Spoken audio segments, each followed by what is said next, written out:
ایک دفعہ کا ذکر ہے، ایک بادشاہ کی صرف ایک ہی بیٹی تھی اور وہ بہت ضدی تھی۔ ایک روز صبح سویرے وہ ٹہلنے کے لیے باغ میں گئی تو اس نے پھولوں پر شبنم کے قطرے چمکتے ہوئے دیکھے۔ شبنم کے یہ قطرے ان ہیروں سے زیادہ چمکدار اور خوبصورت تھے جو شہزادی کے پاس تھے۔ شہزادی نے سوچا کہ یہ شبنم کے قطرے میرے ہیروں سے بھی زیادہ خوبصورت اور چمکدار لگ رہے ہیں۔ شہزادی سیدھی محل میں واپس آئی اور بادشاہ سے کہنے لگی، مجھے شبنم کا ایک تاج بنوانا ہے۔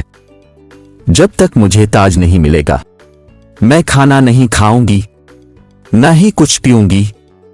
یہ کہہ کر شہزادی نے اپنا کمرہ بند کر لیا اور چادر اوڑھ کر پلنگ پر لیٹ گئی۔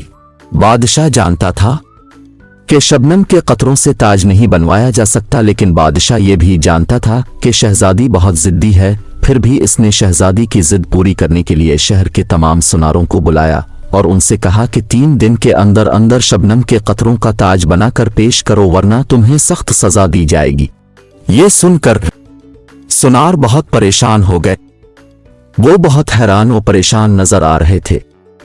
شبنم کا تاج کس طرح بنائے؟ ان سناروں میں سے ایک بوڑھا سنار بہت عقل مند تھا۔ سوچتے سوچتے اس کے دماغ میں ترکیب آئی۔ وہ دوسرے دن صبح سویرے محفل کے دروازے پر آ گیا، سپاہیوں سے کہا کہ وہ شہزادی کا تاج بنانے آیا ہے۔ سپاہی اسے شہزادی کے پاس لے گئے۔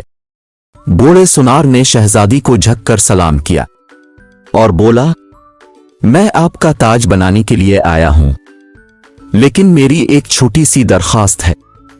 شہزادی نے بولا، کہو کیا کہنا چاہتے ہو؟ سنار بولا، اب باغ میں چل کر مجھے شبنم کے قطرے دے دیجیے جن کا اب تاج بنوانا چاہتی ہے۔ جو قطرے اب مجھے پسند کر کے دیں گی میں فوراً ان کا تاج بنا دوں گا۔ شہزادی سنار کے ساتھ باغ میں گئی۔ پھولوں اور پتیوں پر شبنم کے قطرے جگمگا رہے تھے، لیکن شہزادی نے جس قطرے کو بھی پکڑنے کی کوشش کی وہ اس کی انگلیوں پر پانی کی طرح بہہ گئے۔ شہزادی بہت پریشان ہو گئی، یہ تو ہاتھ میں ہی نہیں آ رہے۔ تو اب شہزادی کو بھی یقین ہو گیا کہ شبنم کے قطروں کا تاج نہیں بن سکتا۔ شہزادی نے بہت غمزدہ ہو کر بوڑھے سنار سے معافی مانگی اور وعدہ کیا کہ وہ اب کبھی بھی ایسی ضد نہیں کرے گی۔